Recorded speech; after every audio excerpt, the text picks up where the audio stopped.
តានឹងមានរឿងអ្វីកើតឡើងប្រសិនបើអ្នកចំណាយពេលមួយសប្តាហ៍ក្នុងសម័យអេស៊ីបបុរាណថ្ងៃទី1ប្រទេសអេស៊ីបឆ្នាំ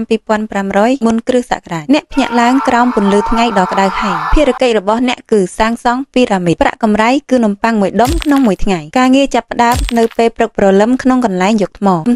ធំសង្កត់ម្រាមដៃរបស់អ្នករាប់ម៉ោងថ្ងៃទី2អ្នកភ្ញាក់ឡើងនៅម៉ោង3ភ្លឺក្នុងភាពងងឹតអាហារពេលព្រឹកគឺនំប៉័ងចាស់និងស្រាបៀរក្តៅៗអាហារថ្ងៃត្រង់គឺនំប៉័ងជាមួយខ្ទឹមបារាំងបន្តអូសថ្មកំបោររហូតដល់ថ្ងៃលិចខ្នងរបស់អ្នកចាប់ផ្ដើមចុះខ្សោយនៅពេលទាញខ្សែពួរមេការវាយនឹងរំពាត់ដើម្បីឲ្យអ្នកបន្តទៅមុខទៀតទី3អ្នកអូសថ្មឡើងតាមជម្រាលកម្ដៅថ្ងៃដុតស្បែករបស់អ្នកដូចភ្លើងក្របខ្សាច់ហោះចូលភ្នែកនិងមាត់របស់អ្នករបបទឹកផឹកបានអស់ត្រឹមពាក់កណ្ដាលថ្ងៃជារៀងរាល់ថ្ងៃថ្ងៃទី4ដុំថ្មមួយបានរបត់ចេញពីខ្សែពួររមៀលសង្កត់កម្មករម្នាក់ដែលនៅក្បែរអ្នកភ្លាមមាននរណាម្នាក់ឈប់ជួយគេឡើយពួកគេអូសសាកសពចេញយ៉ាងលឿនការងារនៅតែបន្តដូចជាគ្មានរឿងអ្វីកើតឡើងថ្ងៃទី5ការអស់កម្លាំងបានវាយប្រហារអ្នកនៅពេលថ្ងៃត្រង់អ្នកបានដួលសន្លប់នៅលើខ្សាច់ដ៏ក្តៅបានចាក់ទឹកនៅលើមុខរបស់អ្នកមួយផ្លែតស្បែករបស់អ្នកឡើងពងបែកដោយសារកម្ដៅថ្ងៃដ៏ខ្លាំងក្លាថ្ងៃទី6ការងារដដែលคล้ายជាទម្លាប់ជាមួយនឹងកម្លាំងពលកម្មមិនចេះចប់រឿងដដែលរៀងរាល់ថ្ងៃដោយគ្មានការផ្លាស់ប្ដូរថ្ងៃទី